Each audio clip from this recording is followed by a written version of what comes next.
Hello everybody, this is Barefoot Mo, and I am here with the fabulous Sue Kenney. Finally we're meeting in person! Yay! Finally, I'm so happy to meet you. Thank you, you too. It's so many, we've tried a couple of times and our schedules didn't jive, but here we are. Yeah. Sue is the creator of the Bottomless Shoe, and she's also a motivational speaker.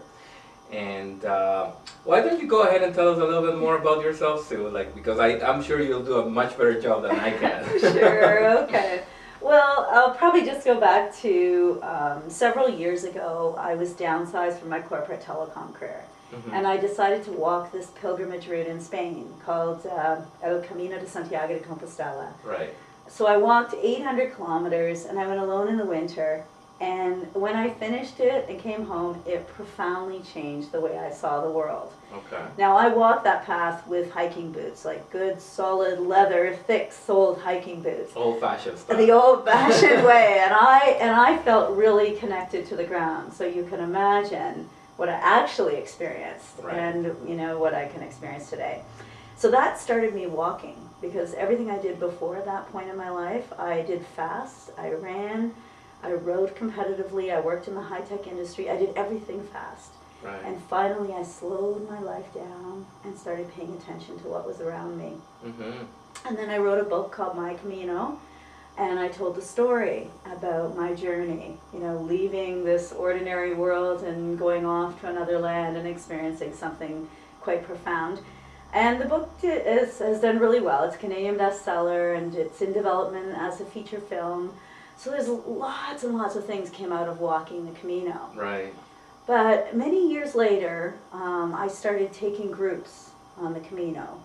And then after several groups, about 2.5 years ago, it was in the summer, and I just sort of got this feeling, this message that I should be still. Okay. That I was starting to, get too active, and I was rushing again. Mm-hmm. And I kept hearing the words, be still, be still. And I was up at my cottage, I was on the water, and I went outside and sat on the rock right by the water and looked out at the water. I didn't meditate, I just sat there and paid attention to what was around me. Right. And nothing happened. You were still. I was still. And then I did it again. Right. And I did it again. And I thought, what is the point of this? Right. The other thing is that I love to walk in the forest. Mm-hmm. And so I spent a lot of time in the forest. And so I thought, well, maybe I should go to the forest and be still. But I ended up by the water over and over again. Right. And then finally one day, I took my socks and shoes off. I put my feet on the rock. Mm-hmm. And as I was sitting there, being still, right, I felt this surge of energy come through my feet and right through my entire body. And I just looked up at the sky, really, and laughed out loud, because I completely understood that I was supposed to be barefoot. Okay. So, and enjoy the moment as it is. Yeah. Yeah. Okay, that's good. And have you been back to the Camino after that, or was that your only time? Or? Oh, no. I've been on the Camino a total of 10 times now. Oh, wow. So I've taken 8 groups. Mm-hmm. I walked twice by myself. Right. And then a third time, actually I walked 3 times by myself. The third time, my group finished walking and they went home, and then I turned around and walked from Santiago the reverse way back to Saint-Jean-Pied-de-Port in France, where I started my first Camino. Right. So I completed the journey. I walked in both directions, like the pilgrims of the past. Right. Oh, that's good. So, and have you done it barefoot now, or?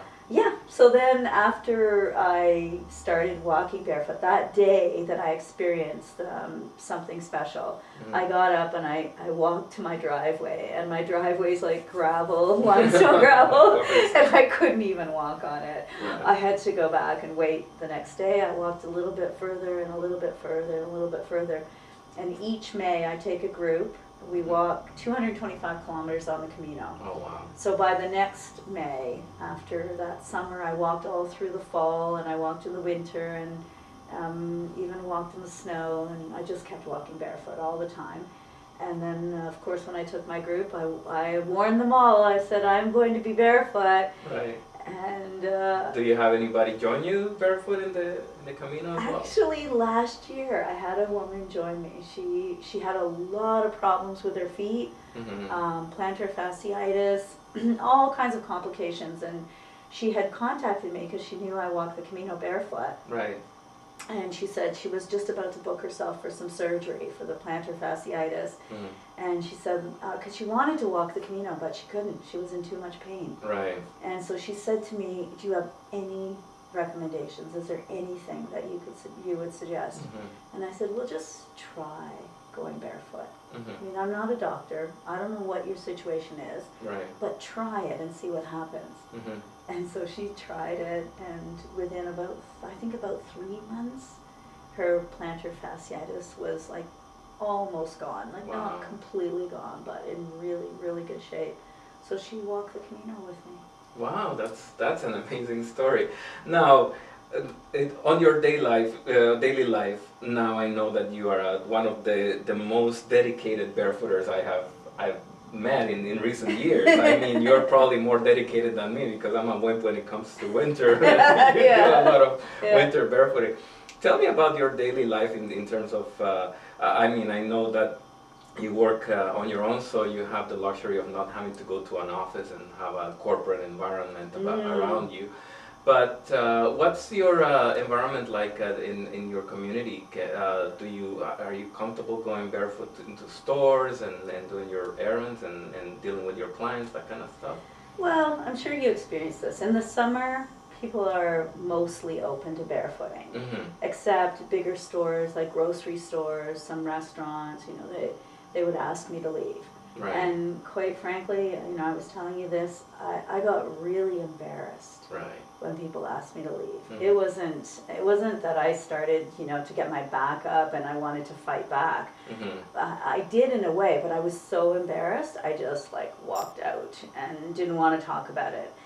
And that's when, and you know, I mean, there were lots of situations where people didn't say anything or people were amazed by what I was doing. But then once the winter starts to set in, it gets a little bit colder. If you're barefoot, you know, people are always commenting.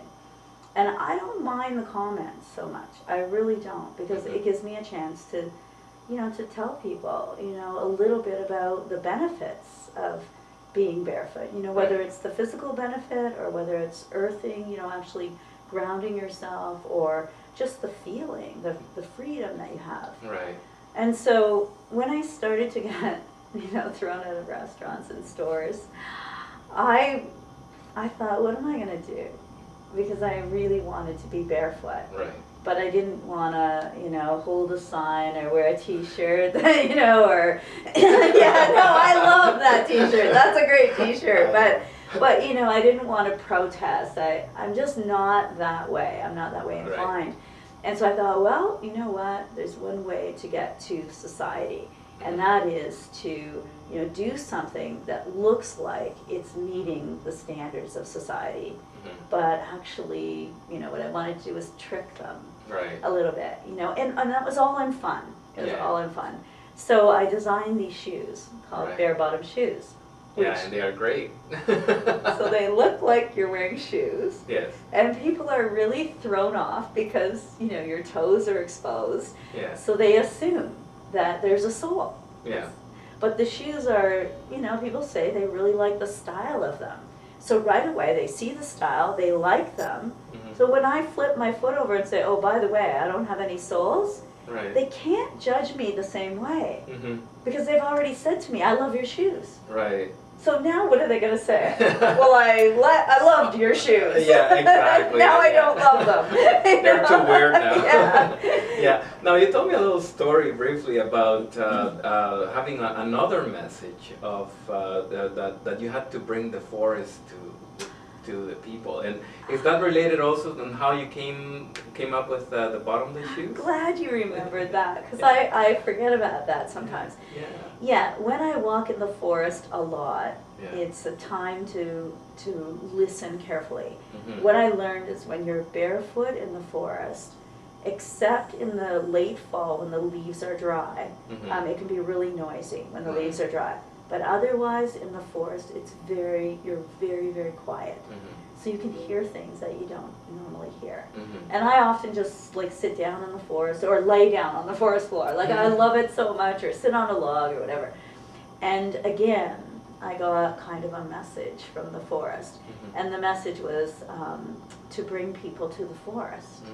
And I thought, okay. So I started like videotaping myself in the forest and putting, little videos up on YouTube so people could see what it's like to be in the forest by yourself, right? Like just walking and not being afraid that there might be a bear or a snake or whatever, but just enjoying the forest. And but what I found was I felt really silly at times, right? Because I'm like videotaping myself and talking to the camera.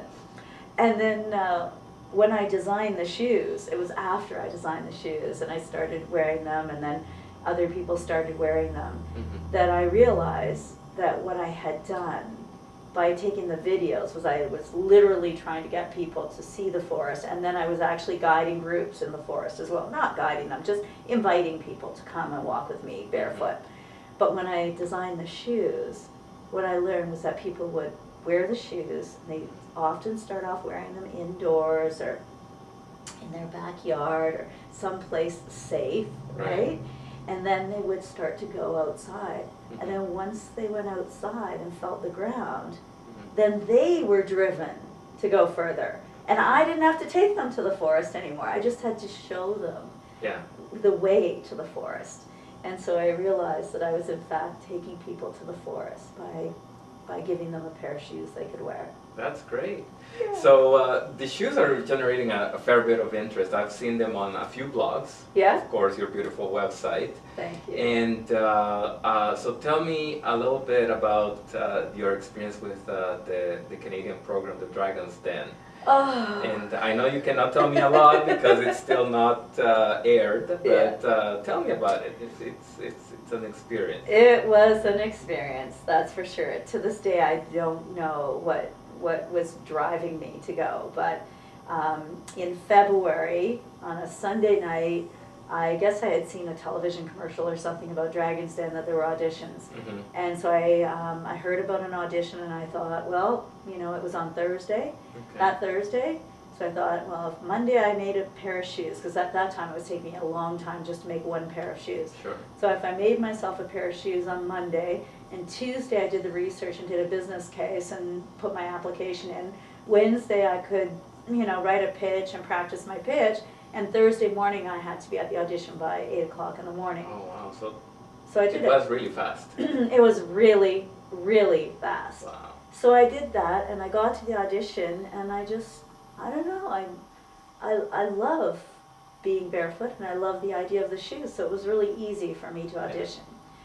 Anyway, I found out that I passed the audition, and then in April, I was to go in front of the Dragons. Oh, okay. So the initial audition wouldn't be in front of them, it would be it was in front of producers. Okay. And they have thousands of people audition, right? And then they pick 200 to go in front of the Dragons. So I went in front of the Dragons. Oh my gosh. They can be quite abrasive sometimes. I think it was one of the most intimidating things I've ever done in my life. Right, yeah. And I think, it's really hard to say how I did. I was by myself. Yes. And, I didn't have anyone else there. So it was just me pitching the idea. And I had all the Dragons try on one of the shoes, so that was pretty funny to see them all take their socks and shoes off, and and we had a little bit of fun with it. Right. But I can't say if there was an offer or not, or what happened. Right. So we have to wait. You have to wait. So when do we know about this? Well, this is the other thing, is I don't know if I made the show or not. Oh. Okay. So they give me like a few weeks notice, and they apparently send me an email and a press release. And once I get that, then I know what date I'm on. And that could be any time until the end of April. Oh wow. Yeah, so I'm sitting on pins and needles. Fingers and toes crossed. Yeah, definitely. That's good. So now, in order to get your shoes, what's the easiest way for anybody to get a pair of your shoes? You can order them online. So if Okay. you just go to barebottomshoes.com, Okay. you can go on there, order them online, and I mail them out. Okay. And the sizing is really easy because it's based on your shoe size, but Mhm. one size of bare-bottom shoes fits, 2 or 3 shoe sizes, depending if you're narrow or wide. Okay. So they're like small, medium, large is the sizing, like that. So they're pretty adaptable to almost any size foot. Oh, okay, great. Yeah. So, and you were telling me also that there's an interest in the yoga community and in the dance community for your shoes as well. Yeah. So the other thing that happened, if I think about this idea that I'm bringing people to the forest, Right. then I had to back it up, right? And find out, okay, well, if I'm bringing people to the forest, then who are the people? Yeah. And where are they now? Because Yeah. I need to know where to find them. Mm-hmm. And so a friend of mine was wear testing the shoes, and she said, could I wear them to my yoga class? I said, go right ahead, sure. So she wore them to her yoga class, and she emailed me right away when she got back and said, Sue, you won't believe it, but because the suede is on the top of your arch, when you do like dancer's pose or some of the poses where you have to hold onto your foot, Mm-hmm. if often, especially in hot yoga, but often your foot is like sweaty, so it slides, Mm-hmm. and you can't hold on to it. But with this shoe, you have It gets grip. it. So it ended up that it was perfect for yoga. That's cool. And then the other thing I thought was, okay, well, what if I go to people who are presently barefoot indoors, Mm-hmm. and I take them outdoors? Mm-hmm. If I can just get them to go outside in their shoes, in their Right. bare-bottom shoes, then maybe they'll feel the ground, and then they'll start to, Like it to or love it. Yeah. To love it, right? Mhm. Because you know what it's like when you feel the Absolutely. ground, Yeah. you just get it. Mhm. And so I'm doing a little video, like a little video with dancers, and because the dance community also love the shoes. Mm-hmm. Young girls who dance because they feel like they're wearing ballet shoes, or Mhm. they feel like dancing. As soon Yeah. as you put them on, you want to dance, or you want to run, or you just feel so free. Mm-hmm. And so I'm just getting the dancers and the yogis to put the shoes on and then go outside. So one time we were filming Mhm. these girls doing yoga, and at the end of the session, the one girl had worn shoes several times. She's had hers for a couple of months now. But the other girl, they were brand new for her. She was just trying them out. Right. And so they went to leave, and they just looked at each other and said, I'm not taking my shoes off. Are you taking yours off? And she said, no. And they walked out in their bare-bottom shoes, and I went, yes, it's working. Now, you were also telling me that it helps you now being in stores or being at places of business, and without having as much problems as before. So how does that work? Well, I have yet to be thrown out of a store or asked to leave.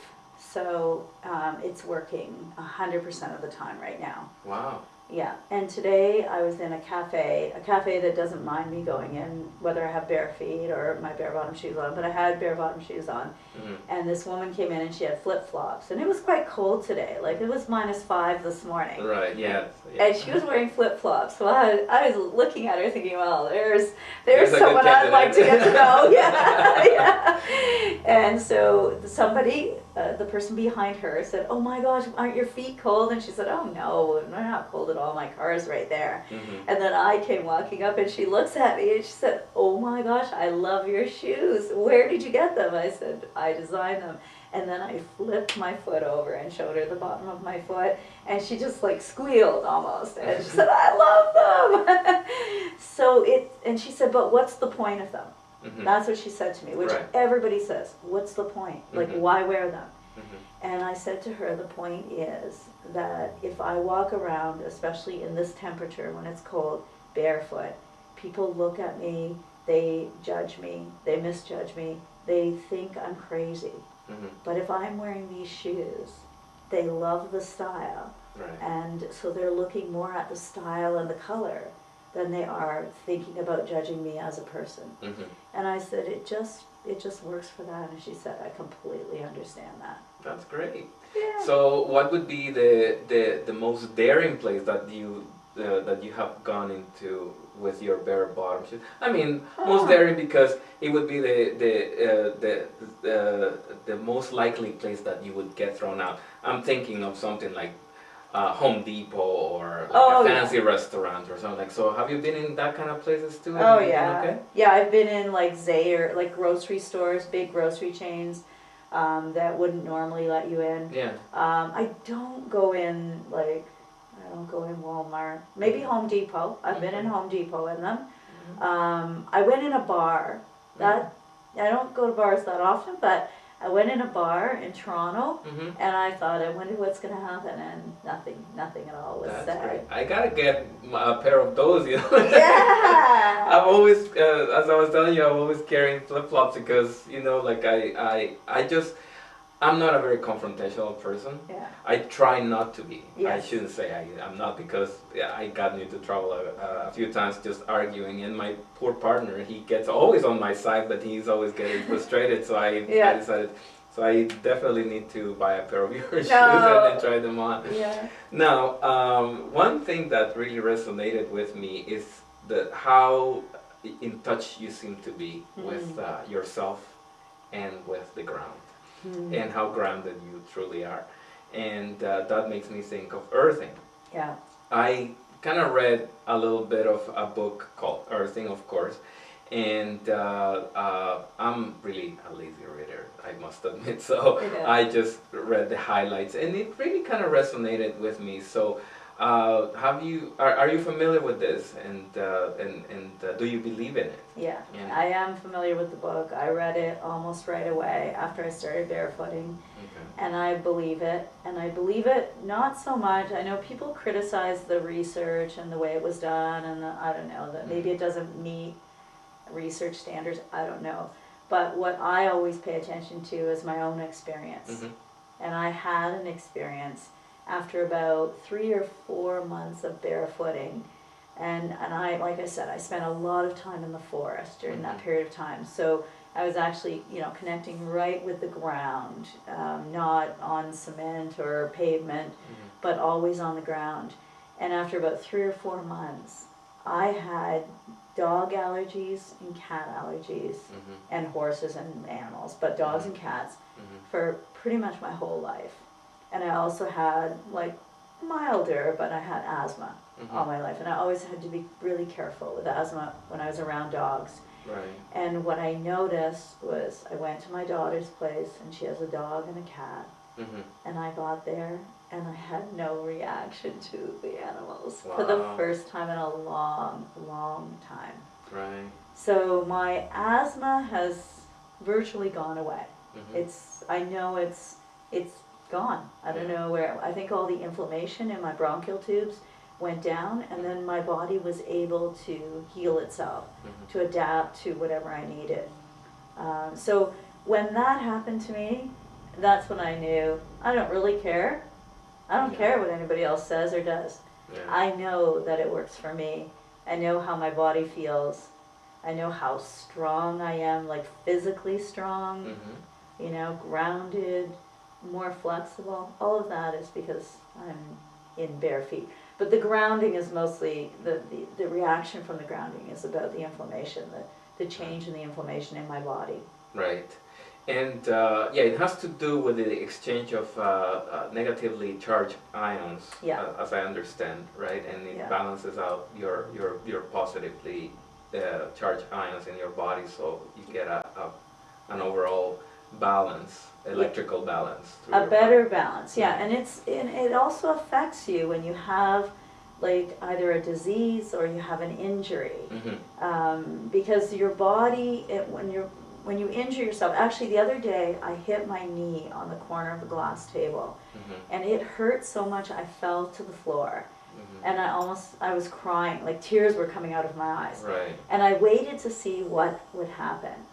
And because I thought, well, my knee is going to blow up for sure, right? Well, it swelled up just a little bit. It got very, very hot.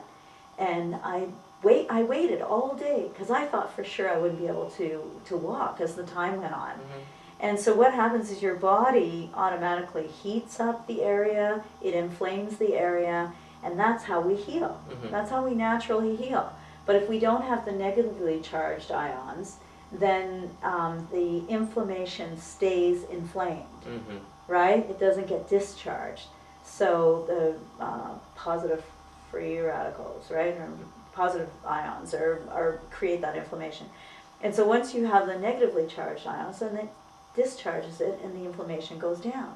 So it does its job and then it dissipates. And it happened yesterday, the day before yesterday. Wow. It went down, the swelling, I have the tiniest little bruise. Okay, Sue, if you were to give a couple tips to somebody who's sitting on the fence about barefooting, what would you say to them? I think I'd probably say, like, start indoors. That's what I say to people all the time. Right. Just take your socks and shoes off. Don't wear slippers. Just walk around indoors. Feel all the different textures on the floor, carpet, whatever there is. Get used to that. And let your feet get cold. You know, people are so afraid to have cold feet. And I say to them, no, let your feet get cold, because then the sensory nerve endings will go to the brain and say, send more blood and warm your feet up. So you're waking up those nerve endings. So don't worry if your feet are cold. Wait 10 minutes and they'll be warm, guaranteed. Right. And then I say to them, then go outside and take the garbage out, or go and drive somewhere, or because I drive barefoot. As far as I know, there's no law against it. I've done my research. Yeah, I've done mine too. Yeah. And then go in the backyard. You know, if you're going to barbecue, go out and barbecue without putting your shoes on, and just get used to it. And then what happens is, as you know, once you put your feet on the ground and you start to really experience it, nobody has to tell you to do it. Yeah. You want to do it. Yeah, exactly. Yeah. It's addictive. It is totally addictive. Yeah. And then, of course, the other thing I say to them is, try bare-bottom shoes, because the majority of people worry about the way they're going to be treated in society. It's a real thing. So put on bare-bottom shoes and people will stop you on the street. Exactly. Start asking about the shoes, not the feet. Exactly. Yeah, because it gives you a little bit of that comfort level, and that's what's important. Yeah. Yeah. Well, Sue, I really thank you for spending all this time with me. It's been a couple of times that we've tried meeting, and our schedules didn't jive, but I really appreciate your sitting down with me, and we have to start hanging out more. Yeah, we have to go for a walk. Of course. Yeah. Well, thank you very much for having me, and thank you so much for all that you do, your blog and these videos. I mean, this is stuff people need to see and hear testimonials and hear other people's stories, so that they'll explore it. So thank you for doing that. Yeah. All right. So thanks everybody for watching, and this is Barefoot Mo and Sue Kenney, and keep barefooting. All right. Okay.